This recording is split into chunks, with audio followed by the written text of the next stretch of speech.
Alright, welcome back to Mawg Games. Now, in today's video, we are going to be going over Ending B of Nier Automata.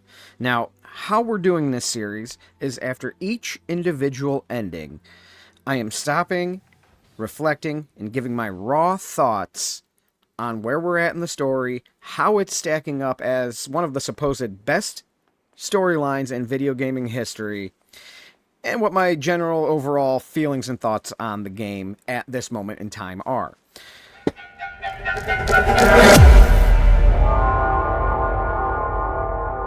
Now, we already did this for Ending A, and we treated Ending A like it was a full story. Ending A took 20 hours, so that's an appropriate length for a fully fledged video game storyline. Ending A had a beginning, a middle, and an end, and therefore we were able to treat Ending A like its own complete separate entity. Like Ending A was all the story there was in the game. Ending B does not work the same way, okay? Ending B is not a full story. We get a bunch of partial stories, and we're left kind of hanging before the climax of any of them. So this review of Ending B is going to be a little bit different than how I did Ending A, because in good conscience, I cannot treat Ending B as a full, fleshed out story.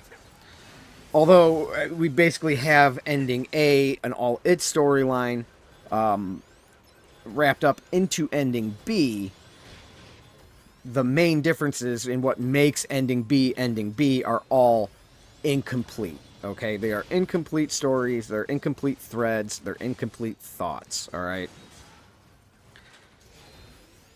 Now, in Ending B, we get a bunch of additional context and story elements that we did not receive in Ending A.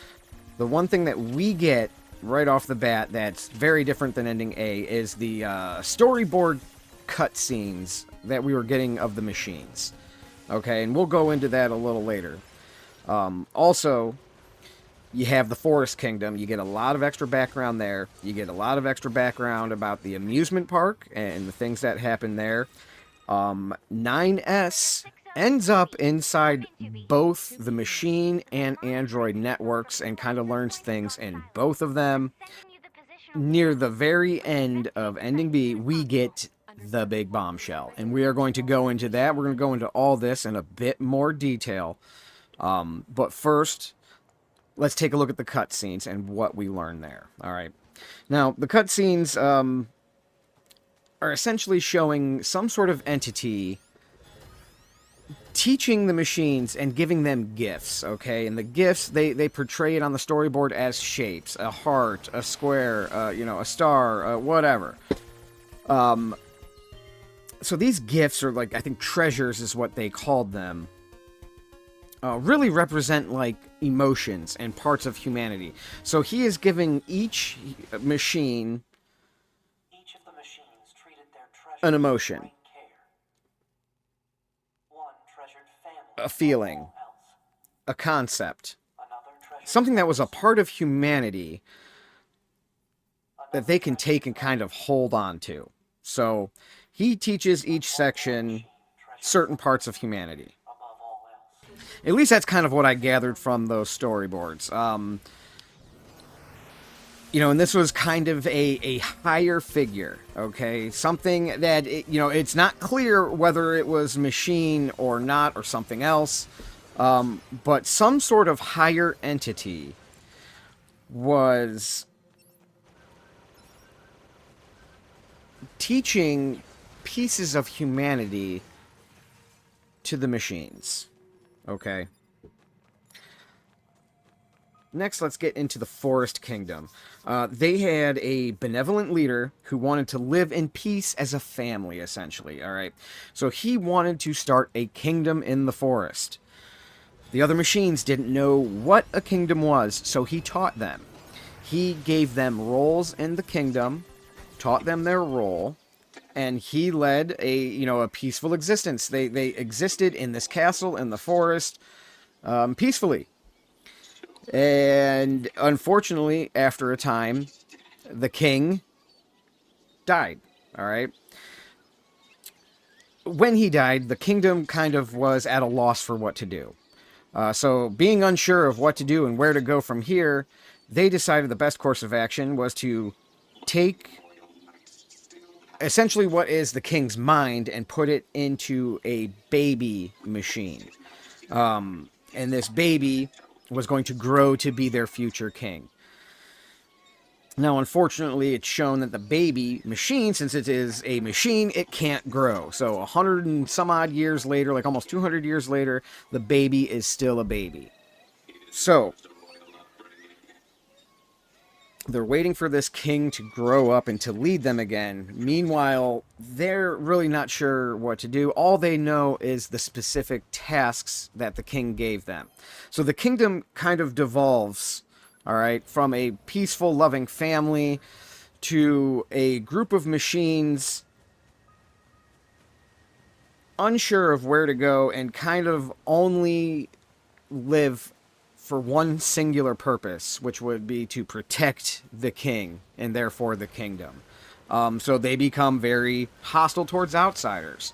All right, all they know is that their king is a young child, and until he grows up, they won't progress. They have nothing to lead them, no one to tell them what to do next. So their one job, they determine, is to protect this child king at all costs.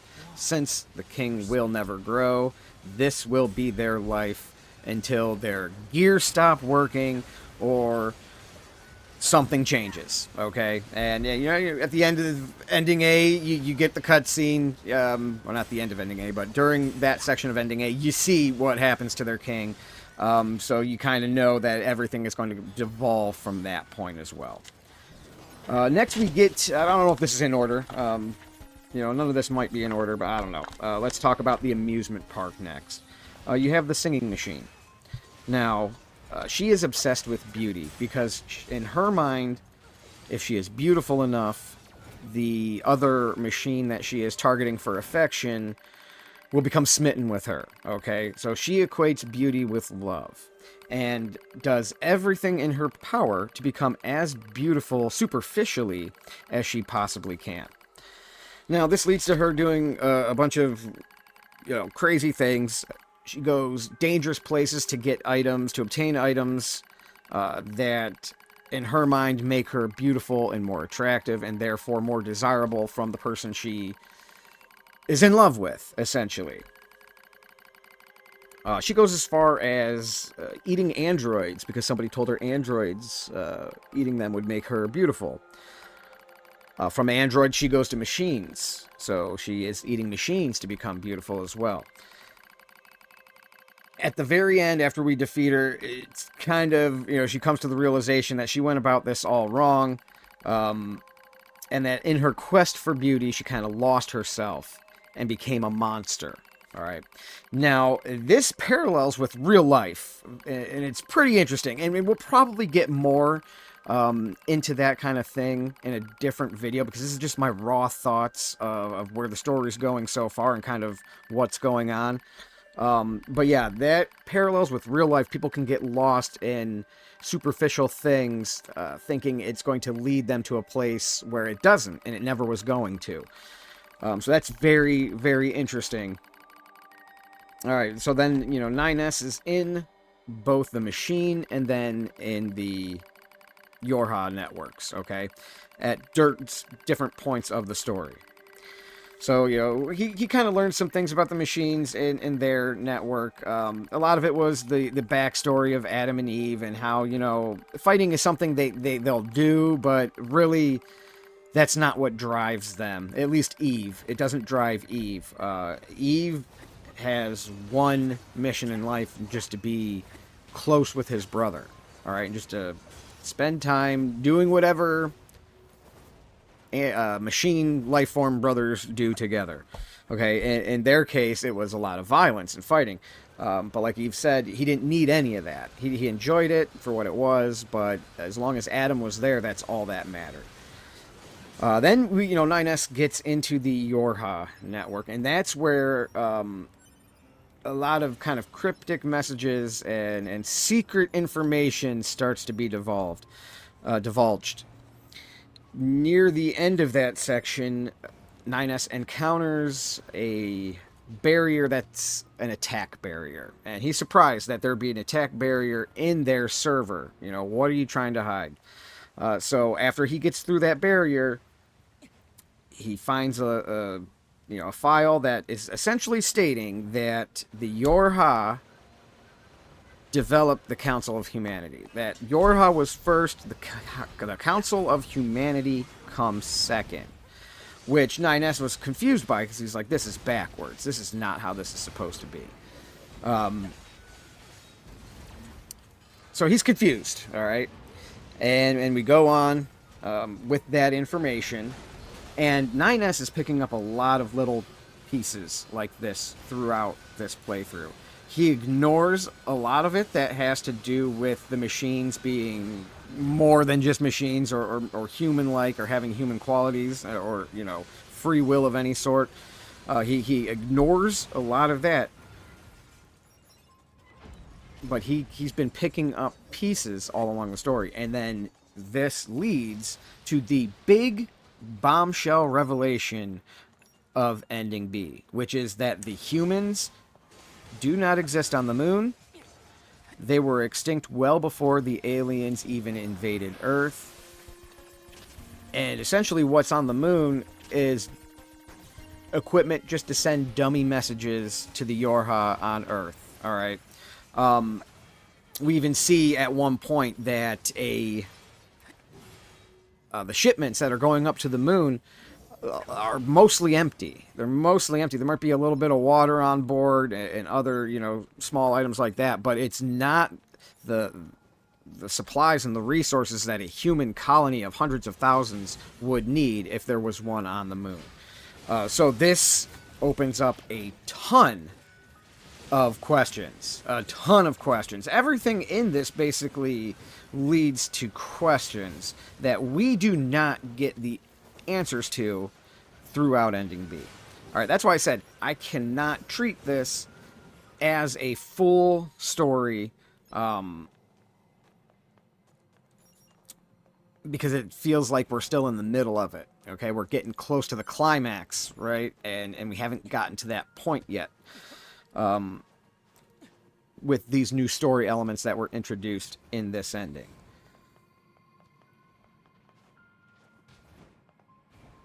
It's hard to say that this, because I gave the story like a 6 or a 7 out of 10 for Ending A. And it's really hard to change that. It's hard to really even adjust it, or even say that it's still there, because, like I said, this is unfinished. We don't have the payoffs, and it depends. It depends on how they finish these stories, whether or not these storytelling elements are good or not. So with that said, where do I see this story going? And can they still make this one of the greatest stories in video gaming history? Well, I'm going to stick with my theory that the machines have made the androids. Like I said in Ending A's Raw Thoughts, was that we have seen the machines give birth, essentially, to an android-looking machine life form. And at that point, what's the difference? What is the difference? I have no idea. I don't think there really is one, even though 9S would not accept Adam and Eve, or Eve, I should say, Adam or Eve, as any sort of android being. So, we still have, the way this story is shaping up, we still have that the machines are creating the androids. The androids and the machines are fighting for whatever reason, okay? Now, the aliens are dead. Long gone. Dead and gone. The humans were never here, okay? So why were these androids created by the machines, and why are they fighting? I think the answer to those questions will go a long way in determining what type of story this is. But unfortunately, right now, we don't know, okay? I could say, maybe the machines, all right, after they came to Earth, didn't have anything to do on Earth because there's no one here, turned on the alien race that was their masters, killed them off. Then they really were rudderless, just drifting, doing nothing on a planet of nothing, all right? But then they start maybe discovering, artifacts and information about humanity. And they start learning about the humans, and for some reason looked up to them. It's hard to make that leap, though. It is absolutely hard to make that leap because they're not really supposed to be thinking and feeling, even though we have seen evidence otherwise. But, did they try to emulate humanity and figure that if they looked more like humans, it would, they could recreate this society on Earth? And then when they recreated themselves in the image of androids, then you have a group of androids. Was there some sort of revolt? Because now the machines don't look like the androids, and the androids definitely look like more advanced versions of these machines. So were the androids like, we're better than you, therefore we are going to snuff you out and take over everything? I don't know. I mean, that kind of seems where it's going. It kind of seems like that's the direction we're trending in. Does that make this the best story of all time by the time this ends? I mean, if it's an ending like that, it's hard for me to say that. It would be very hard for me to say that because I've seen it coming then. Because that means I've seen this coming since, like, ending A. God. It's just... Like I said, I want to love this story. So far, they haven't given me what I needed. I mean, it's a good story. It's a good story. It's a solid story. Like I said after Ending A. Good, solid story. A 6, 7 out of 10. Ending A was very run-of-the-mill, very mundane. We've seen that story over and over and over again. This is a slightly different take on that story. We get some, we get some very interesting revelations about what's happening. We don't get anything finished, though. It's not a finished story by any means. And even of the things that we've seen, it's not like we've necessarily haven't seen these story elements before either.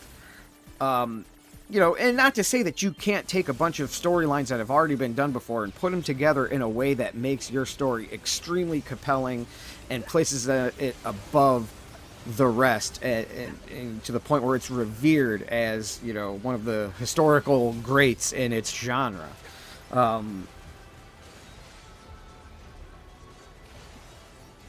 But right now, through like 25-ish, 26 hours, 27, something like that, 25, 26 hours in the game, and getting this story fed to me,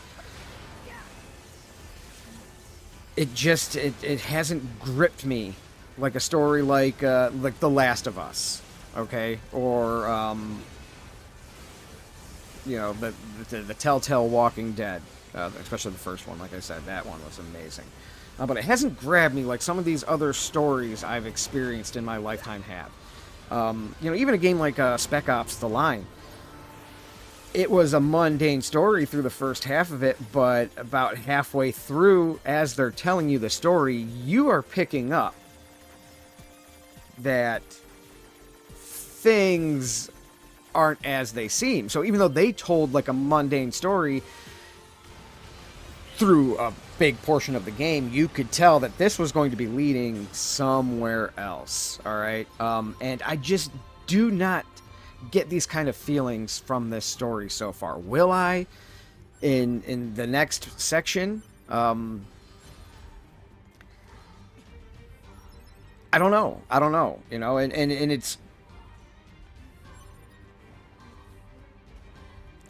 it's hard for me to believe that in the next, 2 to 3 hours, 4 hours, tops, they're going to wrap up enough storytelling to elevate this story into the stratosphere that everyone else seems to be placing it. Maybe I'm not getting something. Maybe it's, something I'm overlooking, and it's like hitting me right in the face, and everybody else gets that part, and I'm just not seeing it. Or I don't know. I mean, I don't know. Like, I came into this game excited for it and wanting to be told one of the best stories of video gaming history, and we're not there yet. We're not there yet. It's interesting. It's a good story. It's an interesting story. It's keeping me engaged. But I mean, these are just questions that I guess will have to be answered at the end of the next part. In my experience, there have been games where I've played it. I was enjoying myself, but not like in love with it. And then the ending happens, and after the ending happens, you look back, and you see how everything is now connected through this ending, and how it changes context of events that you experienced earlier in the playthrough, and you're like, holy shit, and the ending is what cements it as one of the best stories of all time. So we can still get to that point. Will this game, though? I mean, usually a game that did that to me had moments throughout it that were like, oh, yes, this is it. This is what we're doing. This game has not done that to me yet. Now, humanity isn't there or hasn't been here the entire time bomb. Yeah, that kind of did. I need the payoff to that, though. I need to figure out what's going on with that. Because they kind of just, like, drop that on you right near the end there. But depending on how they kind of tie this up, and I think A2 is going to be the key that connects both of these stories. I mean, obviously, she has to be, right? She seems to know a lot of things. She had some cryptic messaging for us in Ending A about the council. And I think she's going to help fill in the gaps and put a nice bow on both these stories. So, A2 is the key. Will A2 be enough to elevate this storyline as one of the best of all time? Or is this just going to end up, in my mind, in my eyes, as a solid, good video game story, but nothing to write home about? We'll have to see after the next part, so I'm going to get started on that. Hopefully you'll be around for the conclusion of this series, so after the next section, we're going to revisit everything, just the raw thoughts of that ending and how it ties up the story. And then, we'll give it a little bit of time and then start really, like, breaking this game story apart and seeing the deeper meanings and messages that maybe we miss on an initial playthrough, and just doing a raw thought reaction after the endings. So that'll do it, though. That'll be the video. Thanks for watching. Mawg Games is out. Peace.